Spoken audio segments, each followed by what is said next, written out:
Alors mes amis, nous sommes toujours dans le temps pascal et aujourd'hui la première parole qui nous est proposée est encore une parole proclamée par Pierre.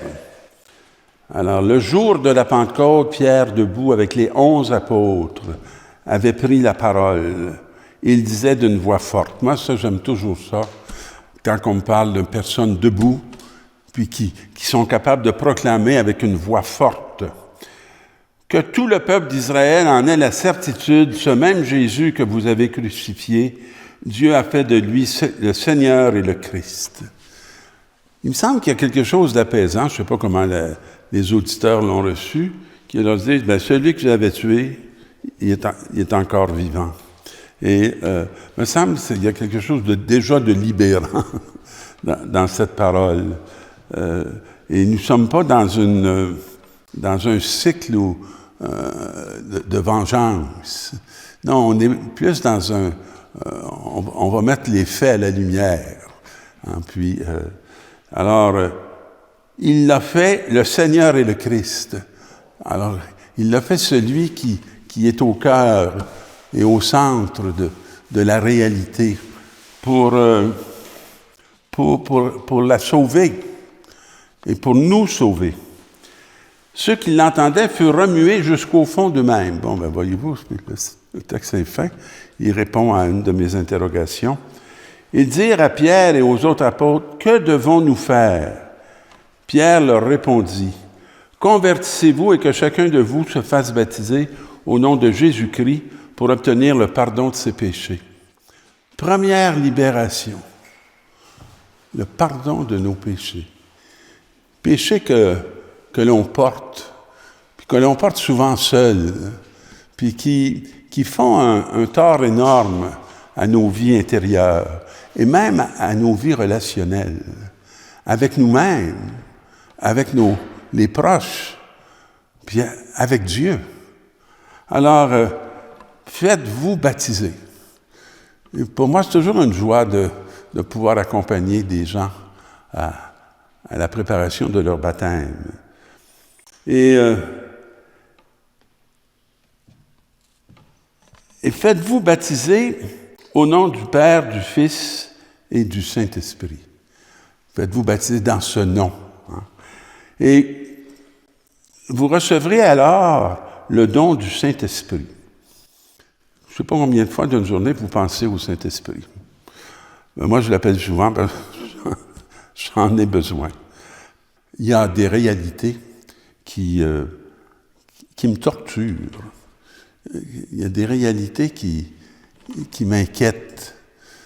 Et de savoir qu'il y a un souffle divin qui est là, qui m'est communiqué et qui peut me donner d'être debout, de me mettre debout, là où je pourrais fuir, je pourrais disparaître, plutôt que de faire apparaître Dieu. C'est pour vous que Dieu a fait cette promesse, pour vos enfants et pour tous ceux qui sont loin. Et la promesse, c'est « Recevez le don du Saint-Esprit ». Pas rien, mes amis, là. Dieu nous offre son esprit. Puis il nous l'offre comme un don. On n'a à peu près rien à faire. On a à s'ouvrir. Hein? Vous savez, on se ferme facilement.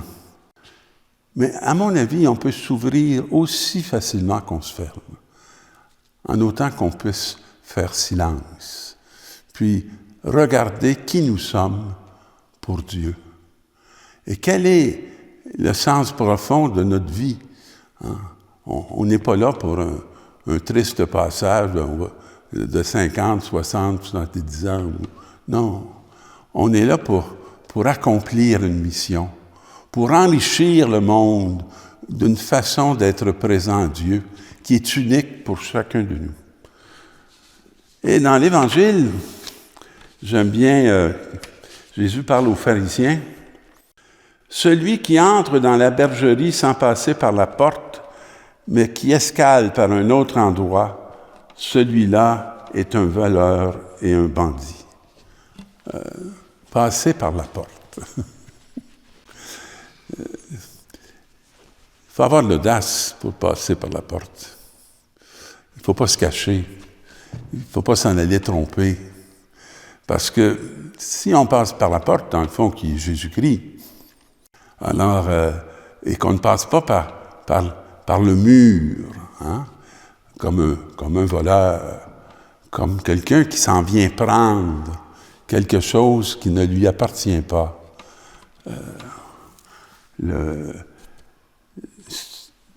Celui qui entre par la porte, c'est lui, le pasteur, le berger des brebis.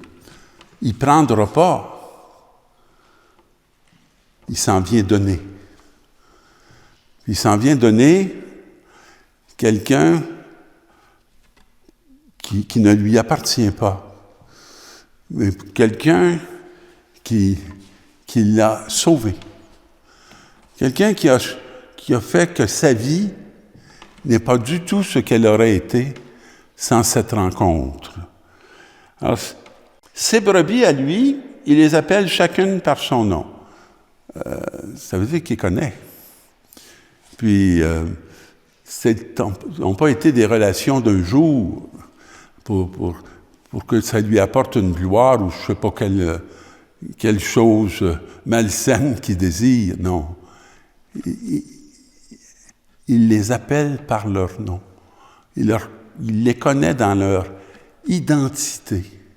Et il les reconnaît surtout, non pas comme des âmes à exploiter, mais comme des sujets à révéler celui qui veut les conduire vers une vie significative. Écoutez bien ça, quand il les a conduits dehors, il a conduit dehors toutes ses brebis. Quand il les a extirpés du mal, il marche à leur tête et elles le suivent, parce qu'ils ont fait une expérience d'accomplissement, de libération, car elles connaissent sa voix. Jamais elles ne suivront un inconnu. Elles s'enfuiront loin de lui, car elles ne reconnaissent pas la voix des inconnus. Jésus employa cette parabole en s'adressant aux pharisiens. Mais eux ne comprirent pas ce qu'il voulait leur dire. Il les appelait à devenir pasteurs. C'est pourquoi Jésus reprit la parole. Amen, amen, je vous le dis, je suis la porte des brebis. Et ceux qui sont intervenus avant moi ont tous été des voleurs et des bandits. Je ne pense pas que Jésus cherchait la popularité. Puis, il est en train de leur partager une vérité qui n'est pas facile à dire. Et qu'il leur dit non pas parce qu'il les déteste, mais il sait de quoi ils sont capables, hein, jusqu'où ils peuvent aller. On va voir dans l'Évangile, ils vont développer davantage le lien de Jésus avec un pharisien qui va se laisser remettre en question par Jésus. Moi, je suis la porte, et si quelqu'un entre en passant par moi, il sera sauvé. Jésus n'essaie pas de protéger sa vie. Il n'essaie pas d'augmenter ses acquis, non. Jésus, il se donne, il se livre, il est prêt à porter le fardeau, hein? Il est prêt à traverser la souffrance, il est surtout prêt à se tenir en Dieu son Père pour que sa volonté puisse s'accomplir dans son histoire. Alors celui qui passe par moi, il pourra aller et venir et il trouvera un pâturage. J'aime beaucoup cette phrase. Le voleur ne vient que pour voler, égorger et détruire. Moi, je suis venu pour que les hommes aient la vie et pour qu'ils l'aient en abondance. Alors, fais de nous des pasteurs qui apportent la vie et non pas ceux qui la prennent. Donne-nous cette grâce, Seigneur. Conduis-nous à la joie d'être des authentiques serviteurs. Amen.